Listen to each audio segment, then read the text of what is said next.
Welcome back. Here today on the beautiful campus of Florida Panhandle Technical College. If you're a regular viewer of the show, you know the fact that we are going to start offering a drone program fall of 2016. Unmanned vehicle systems, drones, however you want to say it. At the end of the day, this is an opportunity. Last count, over 19,000 jobs being created in Northwest Florida alone, centered around drones. Here right now with Casey Sealock with Built Drones. Casey was one of the presenters at today's workshops. We're going to talk when we come back to Casey about what his business and he does for a living. More importantly, how these drones are integrating themselves into our everyday life, how they are making our life safer, sometimes cheaper to do the same jobs that heretofore it took real people in an unsafe environment to do, and just all of the opportunities in that drone field, something that we find exciting. Hopefully you will too. We'll be right back.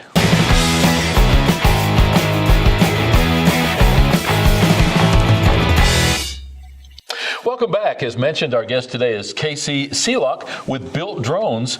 Thanks for taking the time. Thanks for being here on the campus today and presenting as you did. But more importantly, thanks for taking the time to meet with us right now. Oh, my pleasure. It's always a joy to get out and speak with people. There's so much about drones that people are either unsure of or unaware of or misinformed of in a lot of cases, that any opportunity for education or sharing or enlightenment, however you want to look at it, is a great way to get out and participate in the community. And I'm glad to hear you say the misinformation part, because there is a lot of ignorance, there's a lot of unsafe operation, and so I'd like to discuss some of those things. Drones, okay, when the average person up till a couple of years ago heard the word drone, they thought of that Predator drone overflying Iraq, Hellfire missiles, sure. Explosions. We've found, fast forward to today, that the drone industry probably singularly is one of the fastest growing industries that we're seeing today. Would you agree with that? Absolutely, I would agree with that. As you said, we're finding more and more ways every day to come up with ways to integrate this into everyday life, whether it's making things safer for inspections, so you're not having to tie Bob the Builder onto the end of a rope and sling him over a rail to check out a railroad trestle or an oil rig, whether it's flying over agricultural sites using NVDI and other systems to track plant health to see whether or not we have to add more fertilizer or add more water in certain situations, or after a storm where a farmer may be able to fly out and fly his back fence line, and before he even loads up the truck, he knows, okay, I've got 30 feet of fence that I've got to replace that tree fell on, so I need the chainsaw and fence and that. Done. He's saved gas, he's saved time, he's saved effort.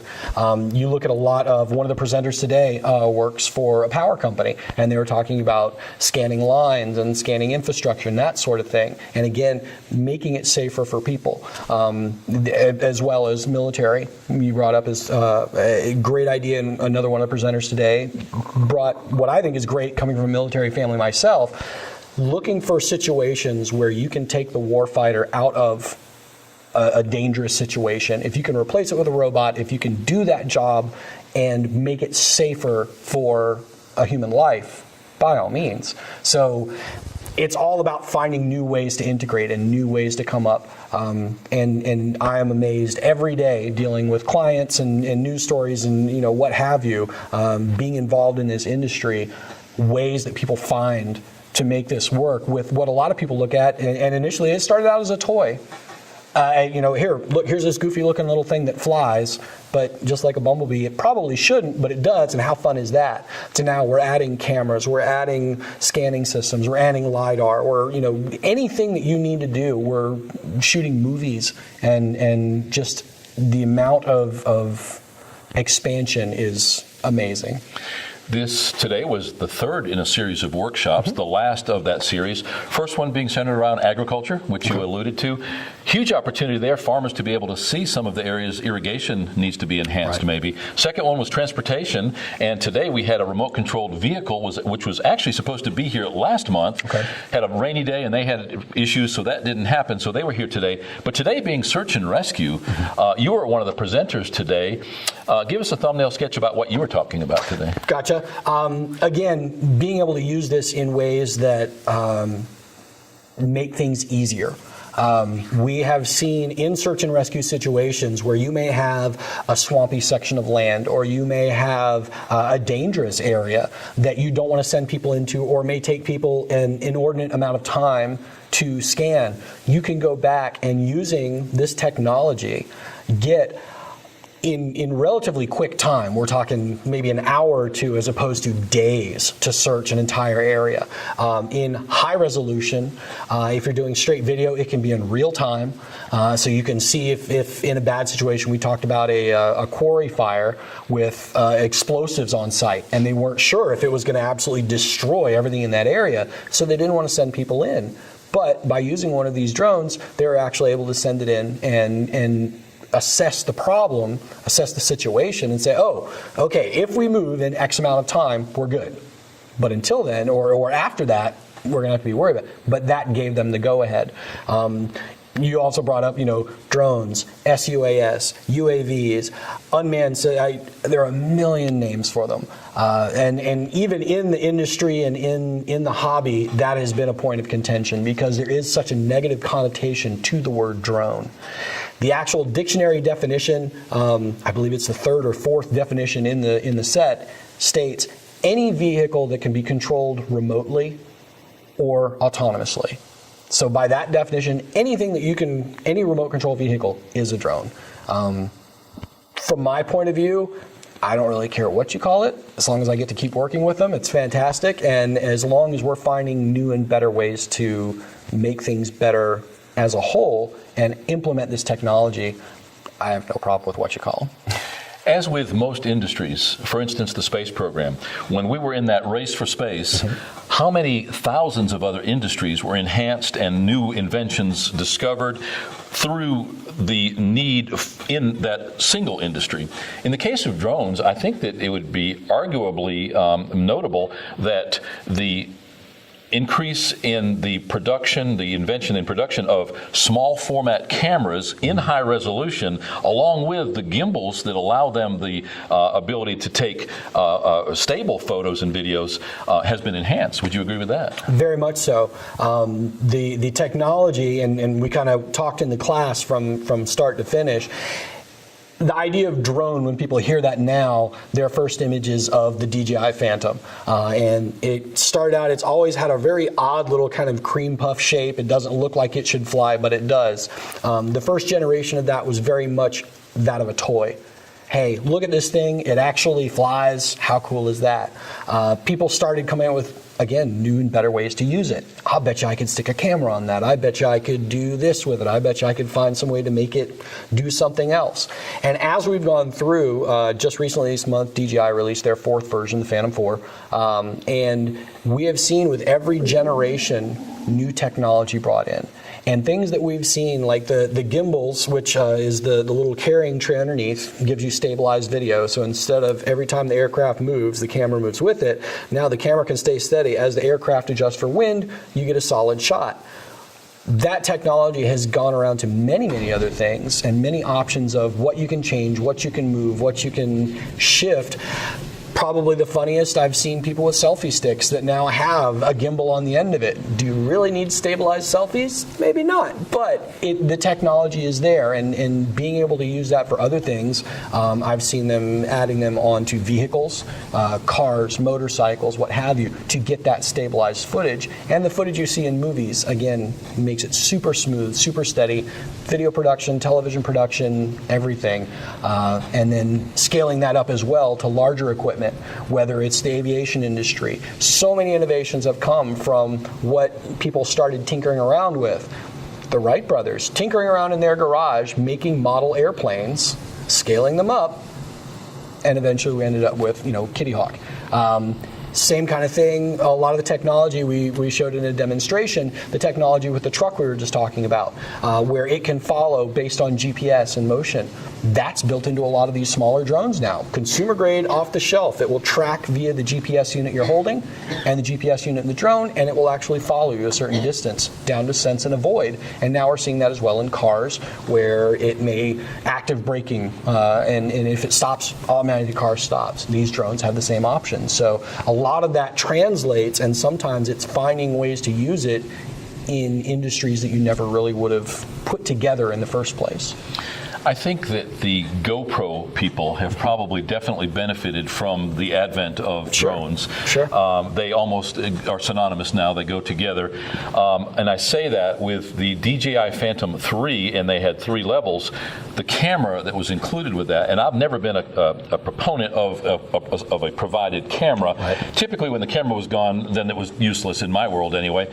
Now you've got that camera at its lowest level, 1080p, middle 2.7K, and at its greatest, and it's still affordable, 4K video, stabilized by a first-rate gimbal, and still only for around $1,000. Mm-hmm. This revolutionized all of those industries that you mentioned. In our practical application, we use them for aerial photo and video. Sure. Before, you wouldn't get those shots because the only choice was a very expensive boom arm, and beyond that, a helicopter. Sure. Talk about how your business uses the technology. Okay. It's really kind of funny. I explain this to my customers a lot that come into the shop. Most of this would not be around if we didn't have Nintendo. And everybody looks very confused at that. And what it really boils down to is a lot of the technology that we use right now for drones that have made it more accessible for everyone is based on these little tiny accelerometer chips that do all the calculations to keep it steady. So that's the flight controller, that's the gimbal, that's everything built in that is making it easier for you to fly. Because most people walk in and they go, man, there's 4 rotors on this thing. How am I going to keep track of all that? The computer does that for you based on these chips. Nintendo, when they decided they were going to build the Wii, had motion control in that. The chips were incredibly expensive. So the units that you're looking at today, the Phantoms, the Inspire ones, things from 3D Robotics and other companies, as of today where they're $1,000, just 5-10 years ago, may have been closer to $10,000 or $20,000 because of those chips. So when they decided they needed those motion chips, they hired 6 or 7 companies to just flood the market with those chips, which dropped the price. And then now, as we're being integrated, people started like, oh, well, let's put those in cell phones. Let's put those in tablets. So all your little games that you're rolling stuff around, and it reacts to your motion. That's from that chip. And finally, somebody had the idea, hey, let's put that into these systems. So now being able to get stable flight without having to go through, oh, how do I coordinate all this? It does it for you. It does all the processing. How do I get stable video? Because I don't want it shaky and on the tip of the spear and all that. Okay, well, we'll build this gimbal and it's going to balance out for you. And so then we're able to provide products, services, all using this technology to people who want it either for their own production or they don't want to get that involved with it and they want somebody to do it for them. We're able to either help them out with that or put them in touch with someone who can. One of the areas that involves as much misinformation as any, probably the most as far as I've been able to see, is the legalities involved. From FAA and their regulations, or lack of them, to the neighbor who has his drone shot out of the sky because that the other neighbor that shot the drone thinks that they were spying on their daughter who was sunbathing in the backyard. And it doesn't take long to do Google searches or go on YouTube to see all kinds of instances of really stupid things being done. I consider it sort of a Darwin Award in its own right. People in the center of Manhattan, New York, up 12, 15 floors, bouncing against windows. Yes. People flying in the proximity of airports. So there's a lot of stupid things that have spurred the overreaction in some cases. Talk briefly, if you will, about that overall legality for that hobbyist who has no desire to fly around an airport or to spy on anybody. He's not worried about confidentiality. Or that farmer who's got 10 acres and he just wants to be able to go out there once a day and see how the irrigation's doing. I understand you're not an attorney, so we're not going to hold you to anything. But as it pertains to your world, and hopefully ours, give us a thumbnail sketch about how that legal process is now. I can sum up the entire conversation in 2 phrases: situational awareness and pilot responsibility. These 2 things are kind of the crux of all of that. I get customers that come in all the time and say, oh, well, I want something that I can just put up in the air and it's going to do everything and I don't have to do anything, so I can go off and do something else. That's not how this works. If you're flying, you are flying. If you are doing something else, you're doing something else. I get a lot of folks that come in. You're seeing a lot of technology that's coming out as far as drones that offer for that kind of situation. Everybody wants to talk about the Lily drone. There are 2 or 3 others that are in kind of that Kickstarter mode that are coming along. Lily's not commercially available yet, is it? Not yet. It's still, and that's a big argument in that situation too. One of the best things I can say, we had an event where it was a race, and they wanted to just come out and talk about drones and show and get some footage from off on the side of just how many people were there, and we're talking like 4,000 to 7,000 people. And of course, everybody, the Lily had just hit, and they were so excited. Like, oh, this should be great because I can get footage of me running and swimming and biking and this and that and training and all that kind of stuff. I was like, yeah, that'd be great. And then I can bring it to the race. No, that's not a good idea. Well, why not? Well, it's a fire and forget solution. So you have a device that has a couple very minimal buttons. Fly, return to me, circle me, follow me. That's it.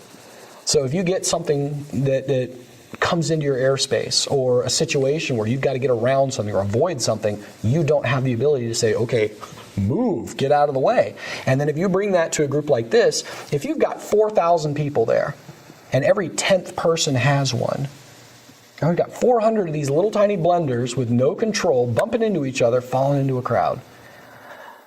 No, you've got to be aware, you've got to know your situation, and you've got to take responsibility for what you're doing. There's a lot that people can look at. As you said, it's been a very gray area so far. And the FAA is pushing very much in directions they would like to go. And I agree with many of their decisions. Some of them I don't. Never going to agree on everything.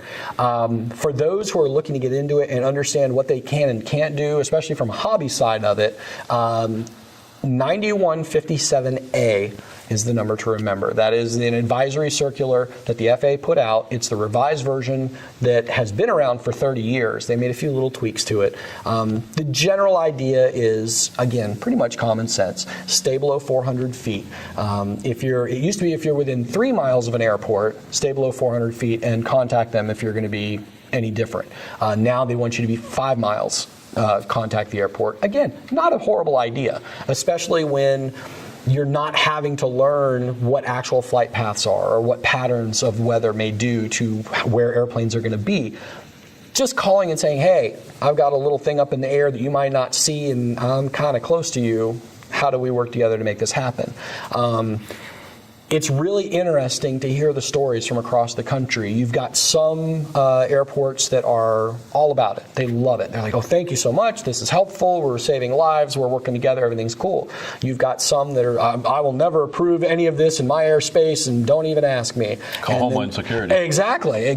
And then we've even seen some airports that have gone as far as to streamline the process and create an online service where you can just log in instead of having to call up, clog their phone lines, I won't say waste people's time, but take up their time when they could be doing other things, where you say, this is me, this is where I'm going to be for this long on this date, thanks. Boop, goes in. Now they can advise their aircraft of what's going on. So really the best way, especially for the hobbyist and even for commercial use of things, think about your flight. If anything rings a bell in your head of, somebody might not be happy about that, or I can see where that might be a problem, chances are it's better off not to do it.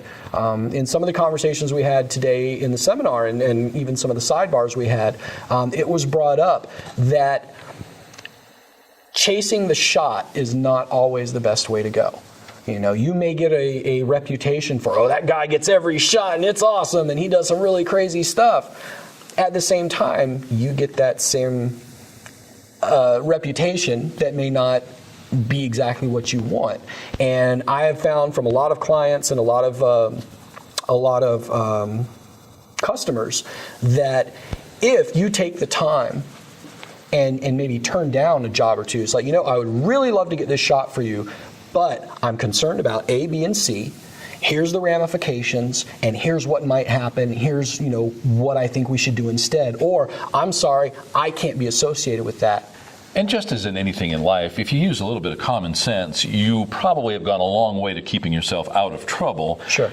You don't have to go far, once again, on Facebook or YouTube to see people gashed in the head and people with cut fingers because they tried to catch their drone. It's self-inflicted, as it were, but you still hate to see that kind of things. And unfortunately, by posting that stuff, it increases that awareness that there are a bunch of idiots out there who are doing exactly what they should not be doing. That hasn't gone a long way toward improving the image of drones. Correct. And unfortunately, what you find is we're a very litigious society. Everyone is looking for someone to blame for something else. Oh, I can't believe that cut my finger. I'm going to sue the company. Well, you stuck your hand in it.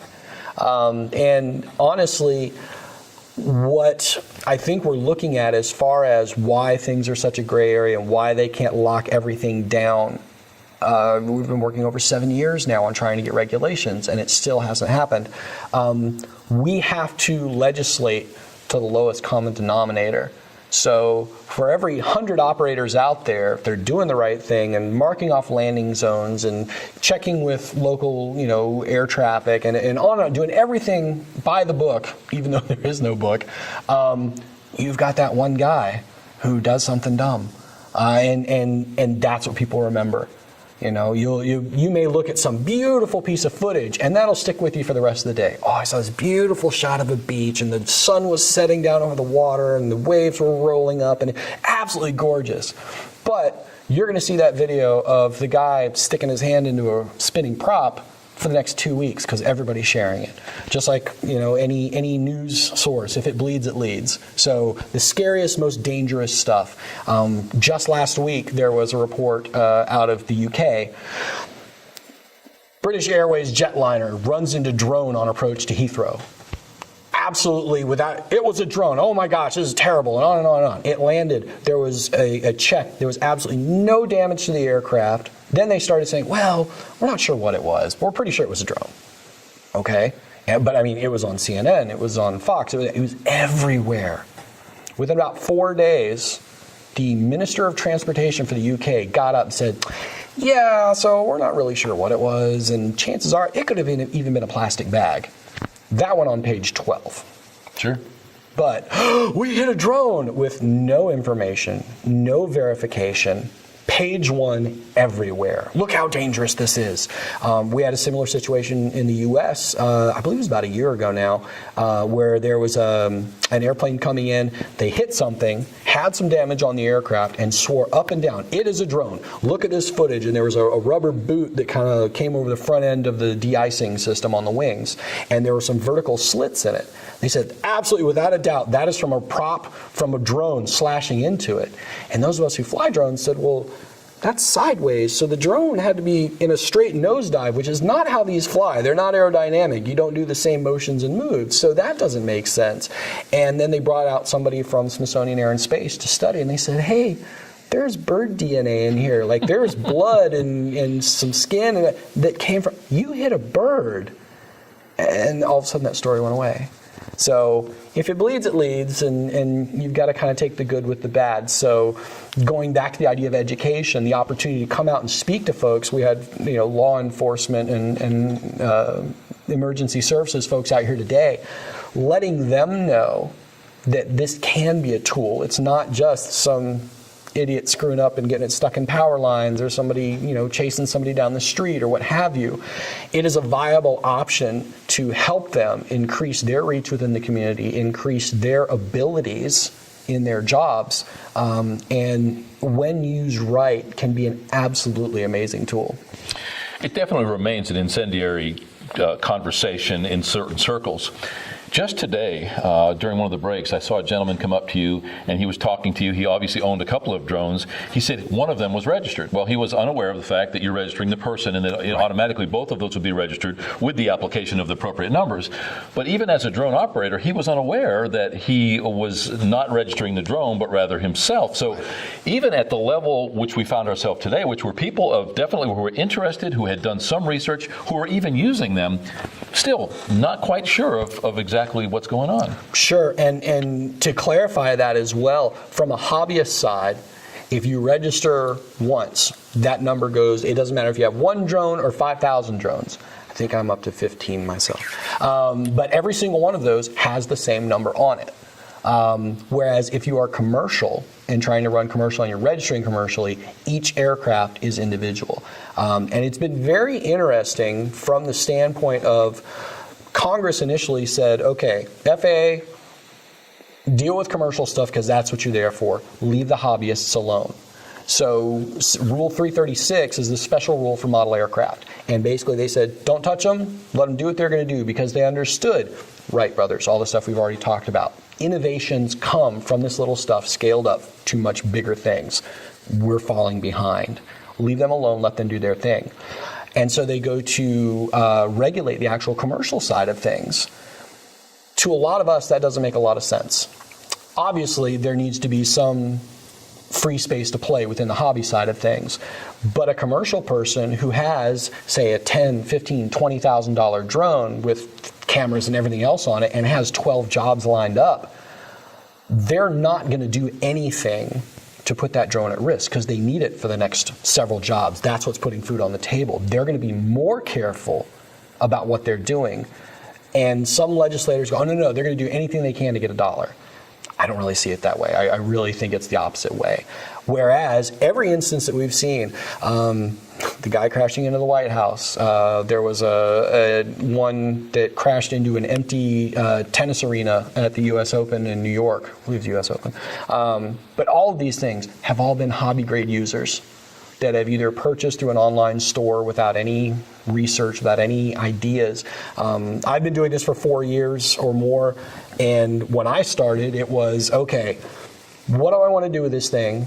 What am I going to put on it? How much is that going to weigh? Now I have to do the math. So I need this strong of a motor. I need this powerful of a propeller. I need this big of a battery. Now does that work? Plug everything together, hope it works. If something flares up, burns out, explodes, you have to buy new parts. Keep going at it. You had to find the community that already did this to help teach you, whether it was digging through online forums, whether it was going to your local AMA, the Academy of Model Aeronautics, going to your local field where a lot of guys are flying airplanes, helicopters, that kind of stuff. They help you. They help give you that guidance. As these become more and more available to everybody, this is what we're running into. Well, I bought this and I want to go, harass my neighbor down the street. Great. That's exactly what we want. And I've noticed that's one thing that's kind of gotten on me as well. The more we hear about, spying, privacy, this, that, the other, it's because when we would build something and we wanted to test it, we would go out to a field to go fly it. We would drive out of town or drive to an approved park or what have you and go fly there. Now, the person that orders it on Amazon has it at the house within 2 days and didn't have to do anything to find out about it. Like, well, I live here. I'm just going to fly it in my yard. And now their neighbors are mad. We're seeing more and more of that, and it's because that education and that sense of community and that sense of, I've got a lot invested in this and I'm not going to do anything to try and mess it up or possibly lose it. They don't get that. So it's been very interesting to see how that progresses, and education is the key. People need to learn, people need to understand, and until we have codified rules and laws that are absolutely black and white, can do this, can't do that, and the ability to disseminate that information, to spread that to everyone, and have them understand, you're going to run into people who just unfortunately don't get it. In our industry, our interest in drones is the use of aerial photo and video. And in our world, despite the fact that some of these drones can go literally miles away and they can go thousands of feet, in height, we probably never have to exceed 100 feet. We never want to go fast. As a matter of fact, most of our work is done from a stable or stationary platform. And so at the end of the day, chances are most people are never going to know that in our particular business that we're even using them, because Sure. we're not out there where the huge crowds are. If we're off to the side and seeing them from a distance. So again, that hobbyist or that reckless hobbyist at that, causing most of those problems. Thanks for taking the time today. We'd love to visit you sometime at your place of work, Sure. see what you guys do, maybe give you a little plug. Do you deal with the public, or are most of your dealings mainly with business and retail, or do you deal with military? Exactly who do you deal with? Everybody. We have the ability, we do everything from $30 toys up to $100,000 agricultural units. So Basically, I get people to walk in the shop all the time, and we do have basically like a storefront where people can walk in and say hi and ask their questions. And I get a lot of people that come in and say, okay, what's the best drone you've got? Well, it depends. What are you trying to do with it? And I tell everybody, it's mission specific. Yeah. So my big passion in the last year and a half has been racing. And so we have drones smaller than the one that we're looking at today that are designed for high speed, not necessarily distance, but within maybe say the size of a soccer field or a football field. And very similar to the Red Bull Air races, we're putting up gates and flags and all that and flying a set pattern and racing. They're too fast to keep up with, so some of the technology is being developed there. And a lot of stuff you're seeing now in virtual reality headsets, things like that, kind of come from what we're doing. We have radio frequency setups that are giving us little video screens in our goggles, and so it's like we're sitting in the cockpit of this thing and learning how to shoot 2.5 foot gaps at 80 miles an hour. And it is... My Xbox only gets turned on to play Netflix anymore because that is the best video game I've ever played. If you're looking to do something like that, a Phantom or an Inspire 1 isn't going to help you. If you need solid video, obviously a racer is not what you're looking for. So there's a lot out there, and basically anyone that comes in, that's the first question. What are you trying to do? Whether it's someone who just walks in looking for a Christmas present or a birthday present, or someone coming in looking to use it for a commercial application. What need do you have? What are you trying to tailor this into? And in some cases, the tech doesn't exist yet, but we have stuff that might work, so let's see what this goes, and back and forth. So there's a lot out there, and we deal with basically whoever we can work with. And let's give you a chance to do a shameless plug for Built Drones. Tell us where you're located and how people can get in touch with you. Absolutely. Our website, builtdrones.com, accessible from anywhere in the world. We are in Jacksonville, Florida, at the corner of Atlantic and 295. Huge sign, can't miss it from the highway. It's a little odd to get into. You got to kind of come around, but by all means, stop in and see us. We have a lot of units on display. We're happy to talk and discuss. BuiltDrones.com. You can also send us messages. We have live chat on there as well. So, quick questions, email, what have you. We're almost always working, so feel free to say hi. Thanks for taking the time. Absolutely, appreciate it. Thanks for being part of this workshop. I think that through your efforts and many others who have come before you, this being our third workshop, we're going to have the opportunity to engage a lot of people, hopefully get a full class for this coming fall. Sure. Moving forward, as we mentioned, over almost 20,000 jobs just in Northwest Florida based on drone technology. Pretty exciting time, and I would imagine for you to be involved in it, you're just having a ball. I am. It's my boss always says, if you like to fish, don't sell bait, but I eat, sleep, live, breathe this stuff. So anytime that I can make playing with flying robots a way to make a living, I am super happy with it. Well, we'd like to revisit with you going forward and keep our viewers and listeners up to speed on what's going on legally as well as technologically. So sure. I'm sure that we'll be doing just that. That would be a pleasure. Thanks again. Yes, sir. Here today with Casey Sealock from Built Drones. If you have not learned something, I don't know what else to say. I learn something from every show we do, no matter what the subject. This is one that about which I am as passionate as I can be at my educated level, hopefully to learn more over time.